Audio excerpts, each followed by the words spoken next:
Ninth episode begins with us looking over at these scavengers. Turns out they've been here all along, and have been watching Juliette since she arrived in the silo. They have a child too, and in the background have been fixing up armor and weapons, believing her to be dangerous. Funnily enough, these guys have been sabotaging Juliette this whole time, including cutting the rope earlier in the season to make her fall in the water. One of the guys, Rick, actually threw her an empty container, which she used as a flotation device to stop herself drowning. The others, when they find out, are not happy. The trio see Solo head out from the vault and decide together that they need to kill him. Apparently he's a killer, and this catches us up to what happened last episode. Solo held his own against Rick, but he's saved by one of the women, who shoots Solo in the back with an arrow. After knocking him out and leaving him for dead, Rick decides they should keep him alive. He has a whole stockpile of food in the vault, and they need to get in there.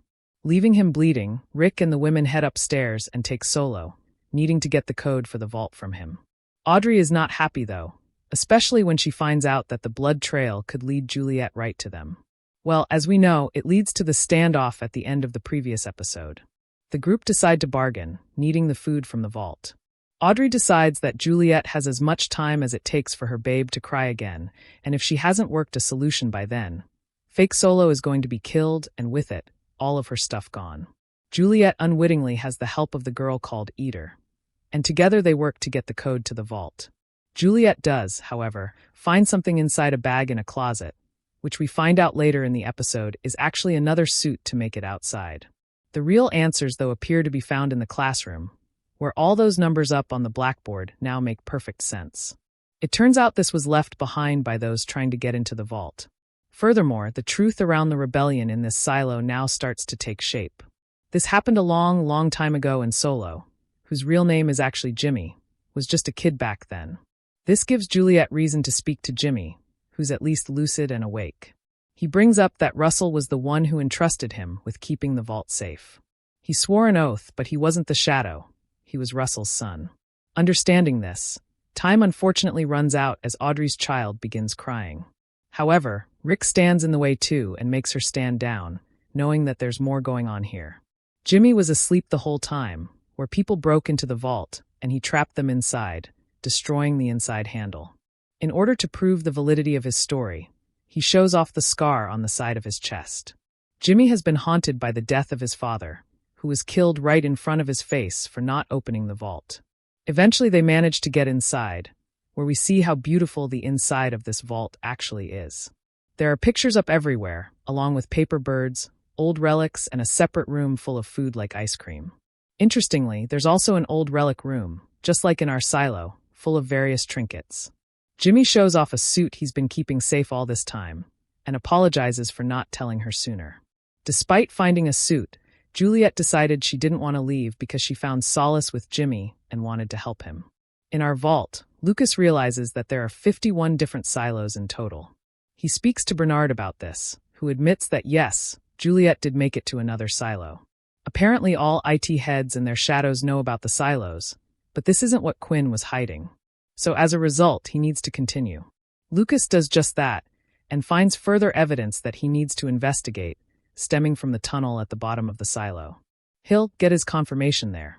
Before he leaves, he heads back to see his mum and tries to get her to hide the pact. Paul realizes he was used as sheriff and not put into that position because of his credentials. He decides that he needs to help the rebels, and it could well be that all deputies will join the ranks, but Paul isn't sure. Knox, though, knows that there is someone up top they can use on their side, Camille Sims. Unfortunately, Knox shows up and spills everything they have so far, including the sheriff being on their side, right in view of the camera, which Bernard is watching. He wants to know the extent of Mechanical's plan, and that puts Martha in a tricky position, especially if she ever wants to see Carla again. Bernard continues his tirade, speaking to those in IT and spinning the tale that the latest raid from Mechanical was not for medical supplies, but actually to obtain gunpowder to blast open the vault doors. Bernard spins this to pin the plan on Paul Billings, and Bernard strips him of his sheriff badge. Not only that, but they're also going to be turning the cafeteria into a jail cell. Lukas heads down to Mechanical and pleads with Shirley to let him pass. He thinks Juliette is still alive and promises to show her, if she works with him to find out the truth.